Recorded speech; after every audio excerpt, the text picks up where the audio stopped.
ഈ ഫെബിനും ഇവരുടെ വീട്ടുകാരും തമ്മിൽ പരിചയമുണ്ടായിരുന്നു. ഇരു വീട്ടുകാരും തമ്മിൽ നേരത്തെ പരിചയമുണ്ടായിരുന്നു. ഈ പെൺകുട്ടി, അതായത് ഫെബിന്റെ സഹോദരിയും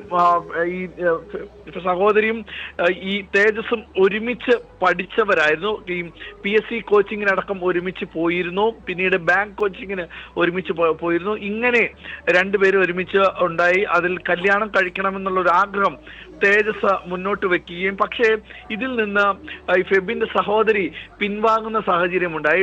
ഇതിൽ കല്യാണം കഴിക്കാൻ പെൺകുട്ടിക്ക് താല്പര്യമില്ല എന്നറിയിച്ചു. കുടുംബവും അതിനോടൊപ്പം തന്നെ നിന്നിരുന്നു. പക്ഷേ ഇതിൽ നിന്ന് ഈ തേജസ്സിന് മാനസികമായി വലിയൊരു വിഷമമുണ്ടായി. തേജസ് അങ്ങനെ നിൽക്കുന്ന ഒരു ഫ്രണ്ട്സ്, എല്ലാവർക്കും രുദ്രാർദ്ര 2022 പുതിയൊരു വീഡിയോയിലേക്ക്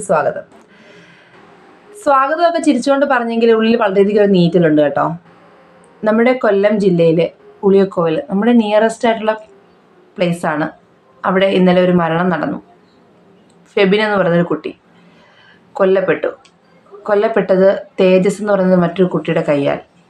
എന്താണ് പ്രൈമറി, അതായത് പ്രഥമ ദൃഷ്ടിയിൽ എന്താണ് ഇതിൻ്റെ കാരണം എന്നൊന്നും നമുക്കറിയില്ലായിരുന്നു. എന്തിനു വേണ്ടിയിട്ട് ഇപ്പം ഒരു മരണം നടന്നു എന്ന് പറഞ്ഞു, ഇപ്പോൾ ഒരു കൊലപാതകം നടന്നു, അതോടൊപ്പം തന്നെ കൊല ചെയ്ത ആൾ ആത്മഹത്യ ചെയ്തു എന്നൊക്കെ പറഞ്ഞപ്പോൾ ഞാൻ വിചാരിച്ചു ഒരു സ്ത്രീയും പുരുഷനും ആയിരിക്കും, കാമുകന്മാരായിരിക്കും, കാമുകി കൊന്നിട്ട് കാമുകൻ ആത്മഹത്യ ചെയ്തു. ഇതങ്ങനെയല്ല കേട്ടോ.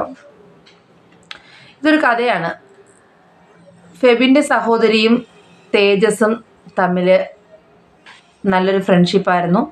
ആ ഫ്രണ്ട്ഷിപ്പ് വിവാഹം വരെ എത്തിയ സമയത്ത് ആദ്യ സമയത്ത് വീട്ടുകാർക്ക് എതിർപ്പായിരുന്നു. പിന്നെ വീട്ടുകാരൊക്കെ അനുകൂലിച്ചു. ഈ അനുകൂലിച്ചതിന് ശേഷം ഇവർ വിവാഹം കഴിക്കാൻ തീരുമാനമെടുക്കുന്നു. ഇവർ രണ്ടും ഒരുമിച്ച് PSC കോച്ചിങ്ങും ബാങ്ക് കോച്ചിങ്ങും ഒക്കെ ചെയ്തവരാണ്. ആ ഇടയ്ക്ക് തന്നെ മിടുക്കിയായ പെൺകുട്ടി എന്ത് ചെയ്യുന്നു, ജോലി വാങ്ങുന്നു. ജോലി വാങ്ങി പോയതിന് ശേഷം തൻ്റെ പദവിക്ക് പറ്റിയ പയ്യനല്ല എന്ന് തേജസ്സിന് തോന്നിയത് കൊണ്ടായിരിക്കണം തേജസ്സിനെ അവൾ അവോയ്ഡ് ചെയ്യുന്നു. ആ അവോയ്ഡ് ചെയ്യുന്ന ആ ഒരു സ്റ്റേജിൽ തേജസ് ഡിപ്രസ്ഡ് ആയി മരുന്ന് കഴിക്കുന്നു. ആ ഒരു അവസ്ഥയിലേക്ക് പോകുന്നു. ഇത് തനിക്ക് കിട്ടാത്തത് മറ്റൊരാൾക്ക് കിട്ടണ്ട എന്നൊരു വാശിയുടെ പുറത്ത് ആ കുട്ടിയെ ആക്രമിക്കാനായിട്ടാണ് തേജസ് വീട്ടിലേക്ക് എത്തുന്നത്. നിർഭാഗ്യവശാൽ വാതിൽ തുറക്കുന്നത് അച്ഛനാണ്. അച്ഛനെ ആദ്യമേ ആക്രമിക്കുന്നു. പിന്നെ എത്തുന്ന മകനെ ആക്രമിക്കുന്നു. അച്ഛന് ചെറിയ പരിക്കുകളോടി സ്വകാര്യ ആശുപത്രിയിൽ പ്രവേശിച്ചു. സർജറിക്ക് ശേഷം സുഖമായിരിക്കുന്നു, കുഴപ്പമില്ല. മകൻ മരണത്തിന് കീഴടങ്ങി. ഫെബിൻ ഫാത്തിമ മാതാ നാഷണൽ കോളേജിൽ 2ാം വർഷ ബിരുദധാരിയാണ് കൊല്ലപ്പെട്ട ഫെബിൻ. എന്തോ ചെയ്ത തെറ്റിൻ്റെ കുറ്റബോധം കൊണ്ടാണോ, എന്താ സൈക്കിക്കായിട്ടുള്ള മൂവ്മെൻറ്റ്സിൽ അറിയാതെ പറ്റിപ്പോയത് കൊണ്ടാണോ എന്താണെന്നറിയില്ല, തേജസും മരണത്തിലേക്ക് തന്നെ എടുത്തു ചാടി. എന്താണ് ഇവിടുത്തെ കാരണം? ഈ തലമുറയിലെ കുട്ടികൾക്ക് ഒട്ടും ഒന്നും സഹിക്കാനുള്ള ഒരു മാനസികാവസ്ഥയില്ല. എന്നിരുന്നാലും നമുക്ക് ഈ വാർത്ത ഒന്ന് കാണാം. കണ്ടതിന് ശേഷം നമുക്ക് സംസാരിക്കാം. പോലീസിൻ്റെ നിഗമനം ഇപ്രകാരമാണ്. അതായത് ഫെബിൻ്റെ സഹോദരിയായിട്ടുള്ള യുവതിയും അതിനോടൊപ്പം തന്നെ പ്രതിയായിട്ടുള്ള, അതായത് ഇന്നലെ കടപ്പാക്കടയ്ക്ക് സമീപം ചെമ്മാമുക്കിലെ റെയിൽവേ പാളത്തിൽ ചാടി ട്രെയിനിന് മുന്നിൽ ചാടി ആത്മഹത്യ ചെയ്ത തേജസ് രാജും ഈ യുവതിയും തമ്മിൽ പ്രണയത്തിലായിരുന്നു ഒരു ഘട്ടത്തിൽ. അതിനുശേഷം ചില എതിർപ്പുകളൊക്കെ വീട്ടുകാർ തമ്മിൽ ഈ വിഷയത്തിൽ ഉണ്ടായിരുന്നെങ്കിലും പിന്നീട് ഈ വിവാഹബന്ധത്തിന് രണ്ട് വീട്ടുകാരും സമ്മതിച്ചു. അങ്ങനെ വലിയ പ്രശ്നങ്ങളൊന്നും ഇല്ലാതെ ഒരു ഘട്ടത്തിൽ പോയതാണ്. പിന്നീട് ഒരു സമയത്ത് ഈ യുവതി തേജസ് രാജുമായിട്ടുള്ള ബന്ധത്തിൽ നിന്നും പിന്മാറി. പക്ഷേ തേജസ് അതിന് തയ്യാറായിരുന്നില്ല. വിവാഹം വരെ എത്തിയൊരു ബന്ധമായിരുന്നു. അത് മുന്നോട്ട് കൊണ്ടുപോകണമെന്ന ആവശ്യം ഈ തേജസ് മുന്നോട്ട് വയ്ക്കുകയായിരുന്നു. പക്ഷേ യുവതി അതിൽ നിന്നും പിന്മാറി എന്നൊരു തീരുമാനത്തിൽ തന്നെയാണ് ഉണ്ടായിരുന്നത്. പല തവണ ഇതുമായി ബന്ധപ്പെട്ട് പ്രശ്നങ്ങളുണ്ടായി. ഈ വീട്ടിലടക്കം എത്തി തേജസ് പ്രശ്നങ്ങൾ ഉണ്ടാക്കി എന്നതാണ് ചില വിവരങ്ങൾ. പോലീസ് അതിൽ കൂടുതൽ സ്ഥിരീകരണം നടത്തേണ്ടിയിരിക്കുന്നു. ഈ പ്രശ്നങ്ങളൊക്കെ നടക്കുന്നതിനിടയിലാണ് ഇങ്ങനെയൊരു അരുംകൊല ഈ വീട്ടിൽ നടന്നത്. അതായത് ഈ ബന്ധം വീണ്ടും തുടരണമെന്നാവശ്യപ്പെട്ടുള്ള ഈ തേജസിൻ്റെ ഓരോ പ്രവൃത്തികളും ഈ ഫെബിനും അതുപോലെ തന്നെ അച്ഛനുമൊക്കെ എതിർത്തിരുന്നു. അതായത് ഈ യുവതിയെ വീണ്ടും ഈ ബന്ധത്തിലേക്ക് കൊണ്ടുവരാനായിട്ടുള്ള തേജസിൻ്റെ നീക്കം ഈ കുടുംബം എതിർത്തിരുന്നു. അതിൻ്റെ ഒരു വൈരാഗ്യമാണ് സഹോദരനെയും അച്ഛനെയും ആക്രമിക്കുക എന്നൊരു തീരുമാനത്തിലേക്ക് എത്തിച്ചതെന്നാണ് പോലീസിൻ്റെ ഒരു പ്രാഥമികമായിട്ടുള്ള നിഗമനം. അങ്ങനെ ഒരു യുവതി അയാളുമായിട്ടുള്ള ബന്ധത്തിൽ നിന്ന് പ്രണയത്തിൽ നിന്ന് പിന്മാറുന്നു. അതിൻ്റെ ഒരു വൈരാഗ്യം തീർക്കുക എന്ന ലക്ഷ്യത്തോടു കൂടി ആ കുടുംബത്തെ ആക്രമിക്കാൻ പ്രതി ഇവിടേക്ക് എത്തുകയായിരുന്നു. അങ്ങനെയാണ് ഇങ്ങനെയൊരു കൃത്യം നടത്തിയത്. ഇന്നലെ രാത്രി 7 മണിക്കാണ് ഉളിയക്കോവിലെ ഈ വീട്ടിലേക്ക് പ്രതിയായിട്ടുള്ള തേജസ് രാജ് എത്തുന്നത്. ഈ DCRBയിലെ ഒരു ഗ്രേഡ് SI രാജുവിൻ്റെ മകനാണ് ഈ തേജസ് രാജ്. ഈ 7 മണിയോടുകൂടി ഈ വീട്ടിലേക്ക് എത്തുകയായിരുന്നു. അതിനുശേഷം ഈ വാതിൽ തുറന്നത് ആദ്യം അച്ഛനാണ്. ആദ്യം അച്ഛനെ ആക്രമിക്കുന്നു. കയ്യിൽ പെട്രോൾ കരുതിയിരുന്നു. ആദ്യം പെട്രോൾ ഇരുവരുടെയും ദേഹത്തേക്ക് ഒഴിച്ചു, പക്ഷേ കത്തിക്കാനായിട്ട് കഴിഞ്ഞില്ല. അങ്ങനെയാണ് വീണ്ടും ഇങ്ങനൊരു ശ്രമത്തിലേക്ക് പോലീസ് ഈ കത്തി ഉപയോഗിച്ച് ആക്രമിക്കുന്ന ഒരു നീക്കത്തിലേക്ക് പ്രതി പോയതെന്നാണ് പോലീസിൻ്റെ ഒരു നിഗമനം. കത്തി ഉപയോഗിച്ച് അച്ഛനെയും അതുപോലെ തന്നെ ഫെബിനെയും ആക്രമിക്കുകയായിരുന്നു. അച്ഛന് കുത്തേറ്റിട്ടുണ്ട്, പക്ഷേ പരിക്ക് ഗുരുതരമല്ല. കൊല്ലത്തെ തന്നെ സ്വകാര്യ ആശുപത്രിയിൽ ശസ്ത്രക്രിയയ്ക്ക് വിധേയനായി ചികിത്സയിൽ തുടരുകയാണ് അച്ഛൻ ജോർജ് ഗോമസ്. പക്ഷേ ഫെബിൻ്റെ ജീവൻ രക്ഷിക്കാനായിട്ട് കഴിഞ്ഞില്ല. ഈ നെഞ്ചിൻ്റെ ഇരുഭാഗങ്ങളിലുമായി ആഴത്തിലുള്ള കുത്തുണ്ട്. അതാണ് ഈ മരണകാരണം. ചോര സംഭവ സ്ഥലത്ത് തന്നെ വാർന്നുപോയിരുന്നു. ഇതുവഴി ഈ കുത്തേറ്റതിന് ശേഷം ഫെബിൻ ഈ വഴിയാണ് ഓടിയത്. നമുക്ക് ആ ചുമരിലും അതുപോലെ തന്നെ റോഡിലൊക്കെയും ഈ ചോര വീണതിൻ്റെ പാട് കാണാം. ഈ റോഡിലാകെ പരവേശപ്പെട്ട് ഭീതിയോടുകൂടി ജീവൻ രക്ഷിക്കണമെന്ന ഒരു ഉദ്ദേശത്തോടു കൂടി ഫെബിൻ ഓടുകയാണ് ചെയ്തത്. ഇവിടെ നിന്നും ഓടി ഫെബിൻ ഏറ്റവും ഒടുവിൽ എത്തുന്നത് ആ ഭാഗത്താണ്. അതായത് ഈ മതിൽ അവസാനിക്കുന്ന ഈ ഭാഗത്താണ് ഫെബിൻ ഏറ്റവും ഒടുവിലെത്തിയത്. നമ്മൾ ആ CCTV ദൃശ്യം കാണുന്നുണ്ട്. ആ CCTV ദൃശ്യം എന്ന് പറയുന്നത് ഈ മതിലിന് അരികത്തായിട്ടുള്ളതാണ്.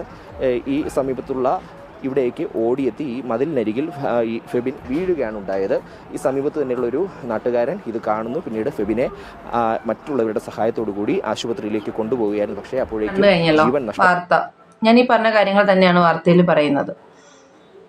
ഈ ഒരു കാലഘട്ടത്തിന്റെ പോക്ക് എങ്ങോട്ടാണെന്ന് അറിയില്ല. കാമുകനെ കൊല്ലുന്നു, കാമുകൻ കാമുകിയെ കൊല്ലുന്നു. ഈ തേജസ്സും 2 കുപ്പി പെട്രോളുമായിട്ടാണ് ഈ ഒരു വീട്ടിലേക്ക് എത്തുന്നത്.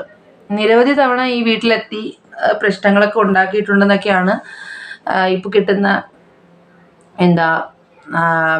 റിപ്പോർട്ടുകളിൽ നിന്ന് മനസ്സിലാക്കാൻ പറ്റുന്നത്. ഈ 2 ഫാമിലിയും വെൽ സെറ്റിൽഡ് ആയിട്ടുള്ള ഫാമിലിയാണ്. പോലീസ് ആ ഒരു ലെവലിലൊക്കെ ജോലി ചെയ്യുന്ന അച്ഛനമ്മമാരുടെ മക്കളാണ് ഇവർ. എന്തുകൊണ്ടാണ് ഈ കുട്ടി ഇങ്ങനെ? ഇപ്പം ഞാനെൻ്റെ പഴയ വീഡിയോയിലൊക്കെ പറഞ്ഞിട്ടുണ്ടെന്ന് തോന്നുന്നു. നമ്മളെ ഇന്ന് വേണ്ട എന്ന് വെക്കുന്ന ഒരാളെ ഇന്നലെ വേണ്ട എന്ന് വെക്കാനൊരു ഗട്ട്സ് വേണം. അല്ലെങ്കിലും നമുക്ക് മൂല്യമില്ലാത്തടത്തൊരു കടിച്ചു തൂങ്ങി നിൽക്കാൻ ശ്രമിക്കരുത്. നമ്മളെ വേണ്ട എന്ന് പറയുന്ന ഒരാളെ വാശിയിലും വൈരാഗ്യത്തിലൂടെയും അല്ലെങ്കിൽ ഭീഷണിയിലൂടെയും നേടിയിട്ട് എന്ത് കാര്യം? ജോലി കിട്ടിയതിന് ശേഷം ഇതിനകത്ത് തേജസ്സിന് ഡിപ്രഷൻ ആവാൻ 2 കാരണങ്ങളുണ്ട്. പോലീസ് സെലക്ഷനിൽ നിന്ന് ഔട്ടായതും ആ ഡിപ്രഷനിലേക്ക് നയിച്ച മറ്റൊരു കാരണമാണ്. ആ സമയത്താണ് തന്നെ വേണ്ട എന്ന് തൻ്റെ കാമുകിയും കൂടി ഇങ്ങനെ പറഞ്ഞപ്പോഴത്തേക്കിന് ആ ഒരു ഒറ്റപ്പെടൽ ഒട്ടും സഹിക്കാൻ പറ്റി കാണത്തില്ല. ഇപ്പോഴത്തെ കാലഘട്ടത്തിൽ ഏറ്റവും വലിയൊരു പ്രശ്നമാണ് കേട്ടോ ഈ ഒറ്റപ്പെടൽ എന്ന് പറയുന്നത്. ആർക്കും ഒന്നും നേരിടാനുള്ള ധൈര്യമില്ല. ഇപ്പൊ ഈ കുട്ടി അല്ലെങ്കിൽ വേറൊരു കുട്ടിയെ തേജസ്സിന് കിട്ടുമായിരുന്നു അല്ലേ? എന്തായാലും ഈ പഠിച്ച ഇവളോടുള്ള വാശിക്ക് നന്നായിട്ട് പഠിച്ച് അവളെക്കാട്ടി നല്ല ഉയർന്നൊരു ജോലി വാങ്ങി നല്ല സുന്ദരിയായ ഒരു പെണ്ണിനെയും കെട്ടി മുന്നിൽ കൂടെ ജീവിച്ച് കാണിക്കേണ്ടതിന് പകരം അയ്യോ എൻ്റെ കാമുകി തേച്ചു, എന്നാൽ പിന്നെ അവളും ജീവിക്കണ്ട, ഞാൻ അവളെയും കൊന്നിട്ട് ഞാനും ചാവും എന്നൊരു തീരുമാനം എടുക്കുന്ന നല്ല തെറ്റാണ്, മൂഢത്തരമാണ്. ഈ ഒരു കാലഘട്ടത്തിലെ കുട്ടികളുടെ ഒരു ചിന്തയുണ്ടല്ലോ. ആ വീട്ടുകാരെ മനസ്സിലാക്കാത്ത എന്താണ്? നല്ല സുന്ദരനായ ഒരു പയ്യൻ, അവന് നല്ല ഫാമിലി, അച്ഛനും അമ്മയും ഉള്ള അടങ്ങുന്ന നല്ലൊരു ഫാമിലി. അവൻ വന്ന് ആ മറ്റേ പയ്യനെ കൊന്നപ്പം അവരെ വീട്ടുകാർക്ക് നഷ്ടപ്പെട്ടു, ഇവന് നഷ്ടപ്പെട്ടു. 2 ഫാമിലിക്ക് 2 കുട്ടികളെ നഷ്ടപ്പെട്ടു. ഇവരിങ്ങനെയൊന്നും ആയിരിക്കില്ല. ഇവരുടെ ആ ഒരു സമയത്ത് ആ ഒരു ഇത് പ്ലാൻ ചെയ്ത് വന്നൊരു മർഡർ ആണ് എന്നിരുന്നാലും, പക്ഷെ ഉദ്ദേശിച്ച് വന്നത് ആ പെൺകുട്ടിയാണ്. പക്ഷെ ആള് മാറിയാണ് ചെയ്തത്. ആര് ചെയ്താലും, ഇപ്പൊ ആ കുട്ടിയെ ചെയ്താലും ഇവൻ ഇത് തന്നെയാണ് ചെയ്യാൻ പോകുന്നത്, ആത്മഹത്യയാണ് ചെയ്യാൻ പോകുന്നത്. ഇതിലൂടെ ഇവൻ എന്ത് നേട്ടമാണ് ഉണ്ടാകുന്നത്? ഒരു നേട്ടവുമില്ല. ആ ഫാമിലി 2 കുടുംബങ്ങൾക്ക് മാത്രം നഷ്ടം. എന്തിന്? ഈ ഒരു സാഹചര്യത്തിൽ നന്നായി പഠിച്ച് ജോലി വാങ്ങി ഇവരുടെ മുമ്പിലൂടെ നടന്നു കാണിക്കുക, അവളെക്കാട്ടി നല്ലൊരു ലൈഫ് കെട്ടിക്കൊണ്ടുവരുന്ന പെൺകുട്ടിക്ക് കൊടുക്കുക. അപ്പോഴത്തേക്കിന് നഷ്ടപ്പെട്ടു പോയതിനോർത്ത് അവള് വിഷമിക്കുമായിരുന്നു. അങ്ങനെയായിരുന്നു വേണ്ടുന്നത്. ഇതിപ്പം ആർക്ക് വേണ്ടിയിട്ട് ചെയ്തു? ആർക്ക് നഷ്ടം? ഫാമിലിക്ക് നഷ്ടം. ഇതൊന്നും മനസ്സിലാക്കാത്ത ഈ കുട്ടികളൊക്കെ എന്താണ് എന്നാണ്. ഇത്രയും ക്വാളിഫൈഡ് ആണ്, വിദ്യാഭ്യാസം ഇല്ലെങ്കിൽ അതിൻ്റെ കുറവാന്ന് പറയാം. ഇതൊന്നും അല്ല. എല്ലാം അറിഞ്ഞിട്ടും ഒന്നും അറിയത്തില്ല, എനിക്കിതാണ് ഏറ്റവും വലുത് എന്ന്. ഇത്രയും വർഷം നോക്കി വളർത്തിയ അച്ഛനമ്മമാരെ നിങ്ങൾ ഇന്നലെ കണ്ട ഒരു പെൺകുട്ടിക്ക് വേണ്ടിയിട്ട് പെട്ടെന്ന് ഉപേക്ഷിക്കുന്നില്ല. അത് തന്നെ എന്തൊരു വലിയ തെറ്റാണ്. ഇത്രയും നാൾ നിങ്ങൾക്ക് വേണ്ടി ജീവിച്ചല്ലേ അവർ വന്നത്. അപ്പൊ അവർക്ക് വേണ്ടി തിരിച്ച് ജീവിക്കണം എന്നൊരു സാമാന്യ ബോധം പോലും നിങ്ങൾക്കില്ലേ? അവള് വേണ്ടാന്ന് പറഞ്ഞു, അവളുടെ ജീവിതം അവസാനിപ്പിക്കുകയാണോ ചെയ്യേണ്ടത്? അവളെ കൊന്നിട്ട് ജയിലിൽ പോയി കിടക്കില്ല, പിന്നെ ഞാൻ ആത്മഹത്യ ചെയ്തു, രണ്ടുപേരെ നഷ്ടപ്പെട്ടു, എനിക്ക് കിട്ടാതെ വേറൊരാൾക്ക് കിട്ടണ്ട. ഇതൊക്കെ എവിടുത്തെ ഒരു ചിന്താഗതിയാണ്? ഇന്നത്തെ കാലഘട്ടത്തിൽ നമ്മൾ പേടിയാണ് കേട്ടോ സത്യം പറഞ്ഞാൽ. ഈ ഒരു 2025 ആയപ്പോൾ ഇങ്ങനെ, എൻ്റെ മോൾക്ക് 10 വയസ്സാണുള്ളത്. ഇനി ഒരു 10 വർഷം കൂടി, അല്ലെങ്കിൽ ഒരു 12 വർഷം കൂടെ കഴിയുമ്പോൾ അവളും ഒക്കെ ഒരു 8 വർഷം കഴിയുമ്പോഴത്തേക്കിനും ആള് മച്ചുറായി ആ ഒരു ലെവലിലേക്കൊക്കെ മാറി കഴിഞ്ഞിരിക്കും. പേടിയാണ് സത്യം പറഞ്ഞാൽ പുറത്തേക്ക് വിടാനായിട്ട്. ഇപ്പൊ ഇൻഫാക്ച്വേഷന്റെ കാലമാണ്. ആരെ കാണുമ്പോഴും നമുക്ക് ഇഷ്ടം തോന്നും, പക്ഷെ നല്ലതല്ല, നമുക്ക് അനുകൂലിക്കാൻ പറ്റുന്നില്ല എന്ന് കാണുമ്പോൾ നമ്മൾ അതിനെ വിടും. അതൊക്കെ അത്ര ആ ഒരു ലെവലിൽ അങ്ങ് കണ്ട് കളയുക. നമ്മുടെ ലൈഫേ അതാണ് എന്ന് പറഞ്ഞ് മുന്നോട്ട് പോകുന്നതിനെ തെറ്റാണ്. എനിക്കറിയത്തില്ല, കൊല്ലം ജില്ലയെ കുറിച്ചുണ്ടാകുന്ന ആ ഒരു അപമാനം ഒരിക്കലും മാറില്ല സത്യം പറഞ്ഞു. എന്തിനൊക്കെ അടിതാണ്ട് ഇപ്പൊ കാമുകിയെ കൊല്ലാൻ, കാമുകിക്ക് വേണ്ടി കാമുകിയുടെ അച്ഛനെയും സഹോദരനെയും കൊല്ലാനായി കാമുകൻ ആത്മഹത്യ ചെയ്യുന്നു. പുതിയ തലക്കെട്ട്. എന്തോ ആയാലും സ്വന്തം ആ കുട്ടിക്ക്, ആ പെൺകുട്ടി സത്യം പറഞ്ഞാൽ ചിലപ്പം ഈ തേജസ്സിന് എന്തെങ്കിലും മറ്റ് ദൂഷ്യ സ്വഭാവങ്ങളോ അല്ലെങ്കിൽ തേജസ്സുമായിട്ട് ഒത്തുപോകാൻ തോന്നുന്നില്ല എന്നുള്ളത് കൊണ്ടായിരിക്കണം ഒഴിവാക്കിയത്. എനിക്കറിയില്ല. ഇപ്പൊ നമുക്ക് എന്താണ് ഈ പ്രാഥമികമായിട്ട് ഇതിനകത്ത് എന്താണെന്നൊന്നും മനസ്സിലാവുന്നില്ല. ഇത്രയും മനസ്സിലാവുന്നുള്ളൂ, കാമുകിയെ തേച്ചതിന്റെ നൈരാശ്യത്തിൽ ആത്മഹത്യ ചെയ്യാൻ ഒരുങ്ങി അതിന് മുമ്പായിട്ട് അവളെയും കൂടെ കൊല്ലുക എന്നൊരു ചിന്ത. പക്ഷെ അവളെ കൊല്ലാനായി ചെന്നിടത്ത് അച്ഛനും സഹോദരനും പെട്ടു. സഹോദരൻ അവിടെ തന്നെ മരണപ്പെട്ടു. അച്ഛൻ ഗുരുതരമായ പരിക്കുകളോടുകൂടി ഇപ്പൊ രക്ഷപ്പെട്ടു, കുഴപ്പമൊന്നുമില്ലാതെ സ്വകാര്യ ആശുപത്രിയിൽ പ്രവേശിപ്പിച്ചു എന്നാണ് നമ്മുടെ വാർത്തയിൽ പറയുന്നത്. എന്തായാലും ഇതിലൂടെ ആർക്കും ഒരു നേട്ടവുമില്ല. ഇനിയുള്ള കുട്ടികളെങ്കിലും, ഇനിയും കമിതാക്കൾ ഉണ്ടാവും, തേപ്പുണ്ടാകും. ഇതൊക്കെ ഇതൊക്കെ ലൈഫിൽ സംഭവിക്കുന്ന കാര്യങ്ങളാണ്. അതിനെ ആ രീതിയിൽ മനസ്സിലാക്കി ജീവിക്കാൻ ശ്രമിക്കുക. നിങ്ങൾ നിങ്ങളുടെ ലൈഫ് നഷ്ടപ്പെടുത്തുകയും, ഇപ്പം ഈ കുട്ടി ആത്മഹത്യ ചെയ്തില്ലായിരുന്നെങ്കിൽ ഇവനൊരു ജീവിതം ഇല്ല. പിന്നെ കാര്യം വെച്ചാൽ പിന്നെ അവൻ ജയിലിലായിരിക്കും. ഇവന് പിന്നെ എന്താണ് ലൈഫ്? അവനെ ഓർത്ത് കരയാൻ തന്നെ അവരുടെ വീട്ടുകാരുടെ വിധി. ഇവൻ മരിച്ചപ്പോഴും അത് തന്നെ വിധി.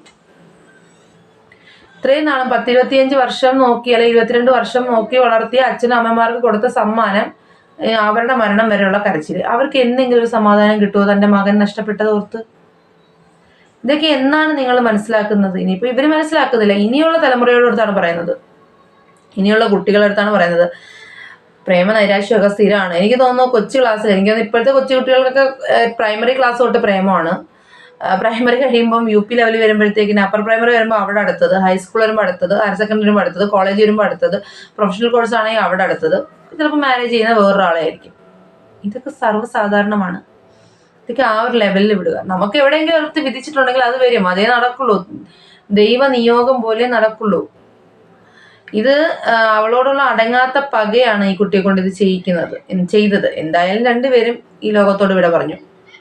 വീട്ടുകാർക്ക് മാത്രം നഷ്ടം. ഇനിയെങ്കിലുമുള്ള കുട്ടികൾ തിരിച്ചറിയണം. നിങ്ങളുടെ അഭിപ്രായങ്ങൾ നിങ്ങൾ രേഖപ്പെടുത്തണം. എന്താണ് ഇതിനൊരു സൊല്യൂഷൻ? ഈ ഒരു അവസ്ഥയിൽ നിന്ന് നമ്മൾ രക്ഷപ്പെട്ടില്ല എങ്കിൽ, മാറിയില്ല എങ്കിൽ, ഗോഡ്സ് ഓൺ കൺട്രി എന്ന് പറയുന്ന നമ്മുടെ കേരളം ഡെവിൾസ് ഓൺ കൺട്രിയായി മാറും. എന്തിനും അങ്ങോട്ടും ഇങ്ങോട്ടും ആക്രമണമായിരിക്കും. ഈ ഒരു തലമുറയെ മാറ്റിയെടുക്കാനായിട്ട്, അതായത് ഈ ഒരു ഡിപ്രഷനിൽ നിന്ന് ആ കുട്ടിയെ മാറ്റിയെടുക്കാനായിട്ട് കൗൺസിലിംഗ് ഒക്കെ വീട്ടുകാർ കൊടുത്തു എന്നൊക്കെയുള്ള വിവരങ്ങൾ നമുക്ക് ലഭിക്കുന്നുണ്ട്. പക്ഷെ അതിൽ നിന്ന് പോലും ആ കുട്ടിക്ക് മുക്തി നേടാൻ സാധിച്ചില്ല. എന്തായാലും ഈ ഇൻഫാക്ച്വേഷനൊക്കെ ഒരു സൈഡിൽ നടക്കും. ജീവിതം വേറെയാണ്, റിയൽ ആയിട്ടുള്ള ലൈഫ് വേറെയാണെന്ന് മനസ്സിലാക്കുക. ഇമാജിനേഷനിൽ നിന്ന് ഇറങ്ങി പുറത്തു വരിക.